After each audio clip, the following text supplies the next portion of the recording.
Hey Waffle Gang, I do hope you're well. My name is Mark and today we're checking out some more relationship stories, and if you do love a Reddit story, why not consider hitting a like, subscribe, maybe that notification bell too.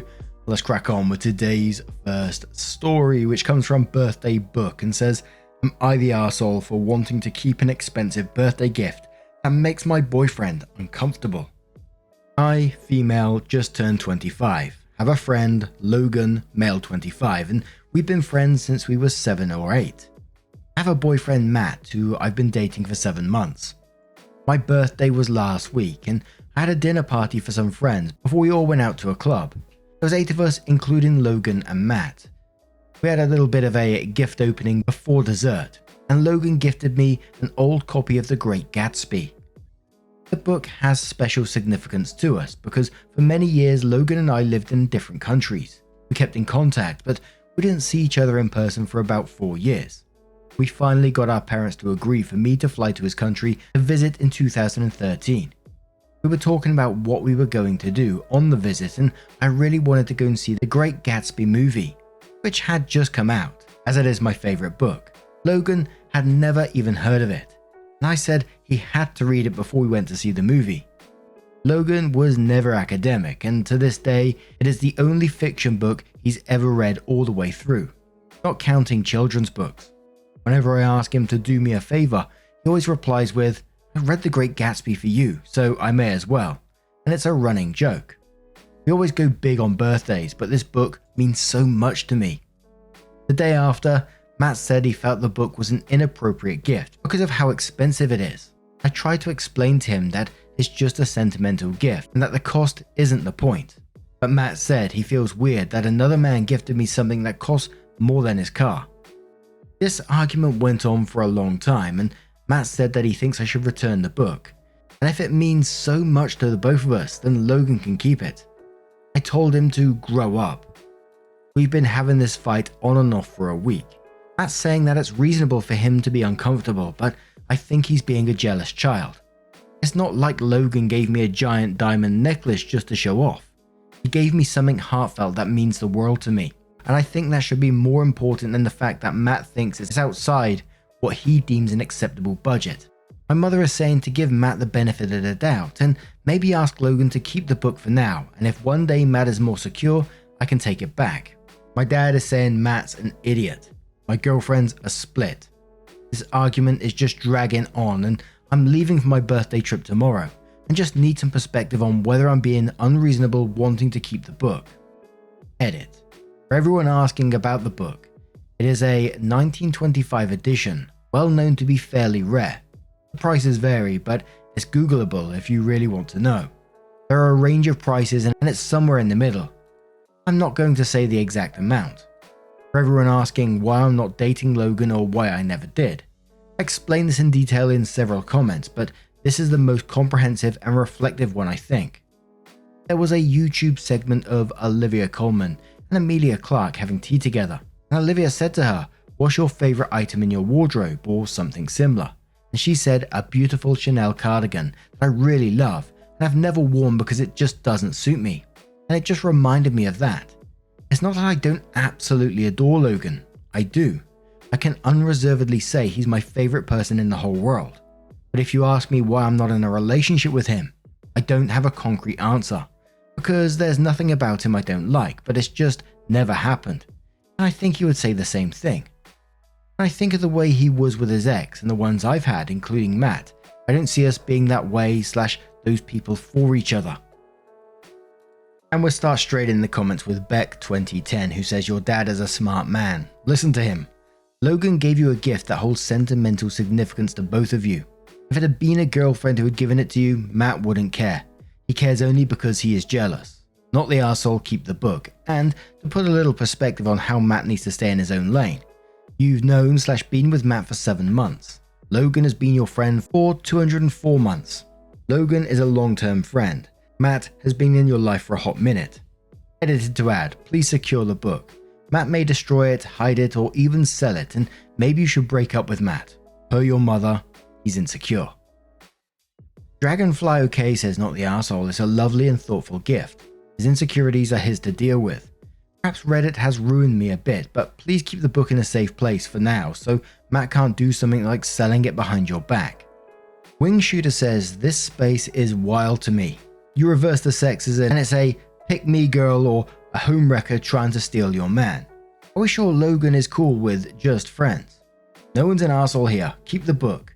Good insurance policy if nothing else, but I can totally see where your boyfriend is coming from, and his feelings are valid. He's insecure in your relationship. He should be. You've been together 7 months. Your friend has a much closer and longer relationship with you than he does. Inside running joke that isn't terribly funny or witty. Word Numb says everyone sucks here. If this is the first time he spent this much money on you, it's a blatant power move by Logan to make Matt feel insecure and humiliate him in front of your friends, combined with a big romantic gesture. It simultaneously says, look how much money I'm willing to spend on OP, and look how much closer OP and I are than you are with OP. If it was about sentiment, it didn't have to be a super old copy of the book. Matt is being insecure and trying to make you return the book as a proxy for seeking assurance you don't reciprocate Logan's romantic feelings. He's not being clear about how he really feels, and he's interpreting your refusal to return the book as a sign that you have feelings for Logan. You're also an arsehole for making this about just the book and not giving Matt any reassurances about you and Logan. Yes, he's being insecure, but imagine how you'd feel if a close long-term female friend of Matt gave him an overtly generous gift in a similar way. Are you telling us you wouldn't feel threatened in the same way? You didn't have to return the book to give Matt appropriate assurance. If Logan is a true friend and there's no romantic feelings on his part, you'd understand and feel bad for making Matt feel bad. And one more comment which says, let's do the math here.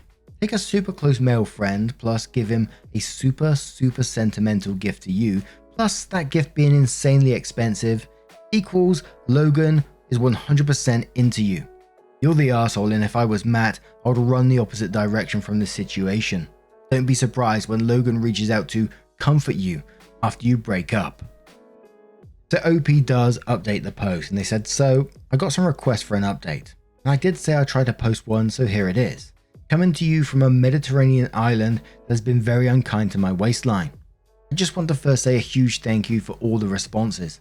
Internet strangers get a bad rap, but I really appreciate all the advice. So first up, Matt and I broke up. He didn't end up coming on my birthday trip, but we were kind of talking on and off, and he sent me a text that dropped the L-bomb, and I didn't respond in kind. That was the last straw for him. Now that I think about it, that was the next hurdle that was coming. This just brought it forward, I guess. He'd be picking his things up over the weekend. I would like us to stay friends. I still like him so much, but I know that's not really up to me now. I told my mum about the breakup, and she apologized for making me feel like I was in the wrong about keeping the book. She said she was just so used to seeing me treat men as disposable. And because I'd been with Matt so long, she thought that maybe he might not be. She got too caught up in that. I think hearing that I wasn't even ready to say I love him was a shock to her. And she realized she'd been telling herself a story about him and me that wasn't what was playing out. On to me and Logan. Obviously, a whole wealth of opinions and advice was shared about our friendship, and honestly, going through the comments on the post was the first time I'd really ever thought about that deeply about our relationship. It brought up a lot of memories and feelings, and I did end up talking to Logan about it and telling him about the original post. I ended up making a note of some of people's questions and asking him. I really wish I could include all his answers here because I think his responses were pretty funny. That said, word limit, so I'll keep the answers short. Logan did not buy the book as a way to express romantic interest, and the plot was not relevant to his choice to purchase it. Logan has never wanted to date me. Feelings are complicated. Obviously, there was more we talked about, but I will just leave you with another metaphor. Since the cardigan one was such a hit, sometimes a thin gold chain will sit in your jewelry box for a decade, and over the years it'll tangle, and the knot will be so inextricable you can't tell where the chain ends or begins. It would take a long time to pick that apart. Some people get out their magnifying glass and a good lamp and work until the chain is good as new, and some people might decide to just put it back in the box before they break it. We're trying to be the first, but the second might end up being okay. We'll see. I think that's everything. Thank you to everyone who responded. I laughed, I cried, I had an existential crisis. It was a wild ride. And I think it has to be said, below the update, it completely turned on OP, saying, Matt dodged a complete bullet, mentioning the comment how OP treats men as disposable. But what do you guys make of this situation? Let me know your thoughts down in the comments below, and let's move on to another story. And our next story comes from the Am I the Arsehole subreddit from AcceptableBird8624 and says, am I the arsehole for telling my parents they're not getting money off me so they can spoil my siblings the way they never wanted to spoil me? My parents had me at 27 and 29 respectively. I was their only child for 14 years, and in all the years I was living with them, they never believed in nice things or treating me for any reason. They had the money. My mum was often buying more makeup and shoes, and my dad was into golf, so their money went on their hobbies, and I had basics for everything. Anything I wanted, I was told no. Christmas and birthdays were for practical gifts. School supplies they bought without me because it was basically plain everything. And they didn't want me complaining about wanting a character backpack or a pink pencil or something. I always remember it was really hot one summer and I was 8 years old maybe. An ice cream truck stopped in our neighborhood and all the kids were getting ice cream, so I approached my parents who were talking to some neighbors and I asked if I could have the money for one too. They said no, because ice cream was not an essential and I could go inside and get some water if I wanted to cool down. A neighbor offered to pay for my ice cream and my parents put a stop to that as well. I went inside for the rest of the day anyway because I was upset and jealous watching all the other kids eat their ice creams and knowing my parents wouldn't even let someone else buy me one. They started to change after I moved out of home. I noticed when an invite came for my little sister's 5th birthday party. It was a huge surprise because I never got a birthday party. In the 3 years since, they have thrown birthday parties, gone all out on Christmas, they took them on vacation, which I never went on but my parents did. Then several months ago, my parents realized I was doing well for myself with my art. They asked me to buy my siblings these big gifts for Christmas and I said no. My parents said they could only get so much and I shrugged. These were easily 300 to 400 USD gifts each that my parents wanted me to buy. And of course, I was to give the gifts to my parents to give to my siblings. A few days ago, my parents asked me for money for stuff for my siblings and I said no. They said I was being very tight-fisted with my money and to think of how much it would mean to my siblings. This is when I told them that they don't get money off me to spoil my siblings the way they refuse to spoil me. My parents said I was being petty and that I was punishing the wrong people. Am I the arsehole? Final Figure asked COP. They said, hold up, so when you were a kid, your parents went on trips without you. They left you behind. Christ alive, your parents suck. It appears they might have realized they messed up with you, but they don't get a redo on your dime. Not the arsehole. OP says they went on vacation once or twice a year and never brought me. Mercycorn says, not the arsehole, you are not punishing the wrong people. Your siblings did not expect the presents, and especially if the presents are supposed to be from your parents. But while I understand your feelings, it sounds like you could benefit from therapy. It sounds like it still hurts a whole lot and there is so much more underneath. Also, I can't understand from the text if you have anger for your siblings. If you do, then it is the wrong people to put that anger on. As the pettiness goes, I'll go to my parents and say that if anything happens to them, you should raise your siblings the only way you know. Not out of spite, but because you never had it any other way. Also, it's cute that they realize that someone should be punished for that basic childhood. Did they ever apologize? OP says they have never apologized or even really agreed that they were too tight with me as a kid. And there was many people asking below this one, are you adopted at all?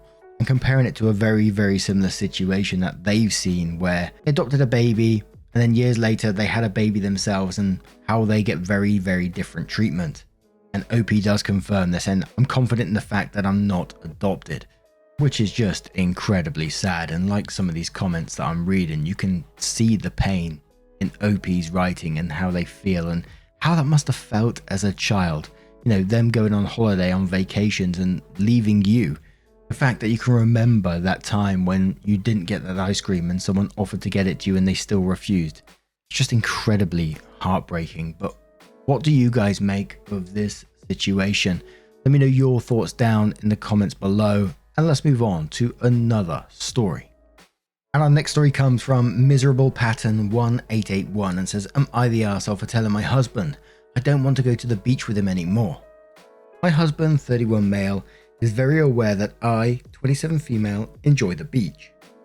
It is relaxing and something that I could spend an entire day lounging at. He, on the other hand, is not a fan of the beach, but he's told me he'll go because he knows I enjoy it. The beach to me is hanging out in the sand and enjoying the smell, sound, sight of it all. My husband thinks going to the beach means spending it in the water. I don't mind that part, but I'll only go to about waist deep. I can't, won't swim, and I don't trust the waves, so I'm cautious I'm not going too far. There's a real fear of mine to go too far. My husband has the thought process that we are at the beach together and need to do everything together. So he attempts to coax me to go out into the water to like shoulder height, and I tell him no. He's very much aware that he can go, but I will not. I continue to ask until he gets mad that I won't do it too, and an argument ensues. Same thing happens if we're sitting on the sand. He'll want to watch a show/movie on his phone, get up and do something else, or just complain the whole time. I've told him before that he can go off and do something else if he wants, because I want to relax and enjoy the environment. He won't because he thinks since we're together, then we need to do everything together. So then an argument ensues. After several beach day trips ending in arguments, I finally told my husband I don't want to go to the beach with him anymore. I feel that if he truly wanted to go to the beach with me because he knew I enjoyed it, then he would let me enjoy it in the way that I like to. I also told him that I haven't enjoyed our beach trips due to the arguments and him trying to get me to do only what he wants. He got upset over this and thought I was blaming him for not wanting to go. And if we don't go anymore, then it's my fault. Am I the arsehole? Phew-wee, that would get right on my tits. Now, I love the beach for very much reasons that you do. I love chilling out, but I also do get a little bit bored at the beach sometimes. So I like to have a little wander. I go like looking down the shore to see if I can find anything washed up or see any, little bits of wildlife or anything. And so I'm quite happy to pace up and down the beach, or I take a metal detector, or just dig a bloody great big hole. But I certainly wouldn't expect family around me to be doing exactly what I'm doing. People go to the beach to chill and they just want to relax. So absolutely not the arsehole to be in this situation. Like I said, that would drive me mad. But Positive Saw says, my wife and I like to go to the beach. She likes to lay there and soak up the sun for hours. I like to lie there and read, but then go for a swim. I lie there some more, then go for a walk. The whole time my wife just lies there. We both have a great time. Time Tie says, not the arsehole. Do not mix your DNA with this person till you can resolve these issues to your satisfaction. Is he very needy? Trying to insist that you do everything the same and together. This sounds like it verges on controlling behavior, and if so, you need support from elsewhere in case you need to get away from him. He's threatening your safety by encouraging you to go deeper into the sea. His behavior is limiting to you. It seems he cannot tolerate you doing what you want. Why? And is it just on the beach, or is it in other areas of your life too? No Confidence says, not the arsehole, but I can't help wondering if this was his plan all along. That is, he doesn't like going, but he said he'd go because you like it, but then he proceeded to make the experience very unpleasant for you every time. So now you don't want to go, and he doesn't have to feel obligated to go with you. It seems like he did it all on purpose in order to avoid more beach trips in the future. Monster says, not the arsehole. I wouldn't enjoy spending so much time with someone who keeps insisting and prodding that I do things that I don't want to do. A bit about making you go farther out into the water than you are comfortable, and getting upset when you won't do it. It's incredibly shitty behavior to me. Does he do that with other things? It just seems so wildly irrational to start arguing with you because you won't do what he says. I can't imagine that's going to lead anywhere good.